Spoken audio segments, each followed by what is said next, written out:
মহাসড়কে যে চাঁদাবাজি হয় সেটা মালিক পক্ষ থেকে হোক, শ্রমিক ফেডারেশনের পক্ষ থেকে হোক বা পুলিশের পক্ষ থেকে হোক, সব কিছু ক্যামেরায় যেহেতু রেকর্ডেড থাকবে, আশা করি এই প্রবণতাটা কমবে এবং আমি বিশ্বাস করি জনগণের সহযোগিতায় আমরা মহাসড়কে চাঁদাবাজি বন্ধ করতে পারব।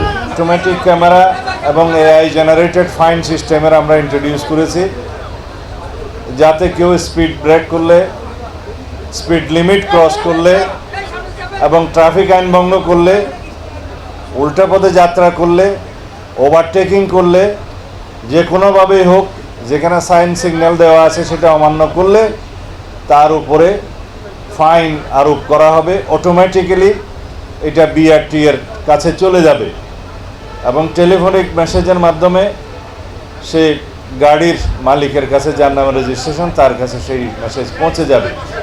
ইচ্ছা করলে মোবাইল সিস্টেমে, মনিটরি মোবাইল ফিনান্সিয়াল সিস্টেমের মাধ্যমে গাড়ির মালিক সেই ফাইন আদায় করতে পারবেন।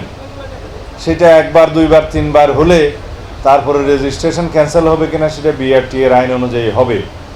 আমরা আশা করি এই বিষয়ে জনসচেতনতা আরও বেশি বৃদ্ধির লক্ষ্যে হাইওয়ে পুলিশ এবং বাংলাদেশ পুলিশ পত্রিকার মাধ্যমে, সোশ্যাল সামাজিক যোগাযোগ মিডিয়াতে এবং বিভিন্ন মাধ্যমে সেটা আরও বেশি প্রচারণা দেবেন, যাতে জনগণ জানতে পারে, সচেতন হয়।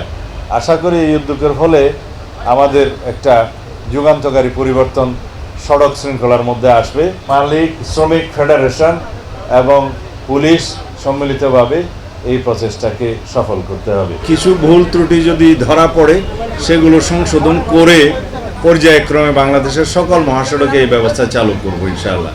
আর মহাসড়কে যে চাঁদাবাজি হয় সেটা মালিক পক্ষ থেকে হোক, শ্রমিক ফেডারেশনের পক্ষ থেকে হোক বা পুলিশের পক্ষ থেকে হোক, সব কিছু ক্যামেরায় যেহেতু রেকর্ডেড থাকবে, আশা করি এই প্রবণতাটা কমবে এবং আমি বিশ্বাস করি জনগণের সহযোগিতায় আমরা মহাসড়কে চাঁদাবাজি বন্ধ করতে পারব।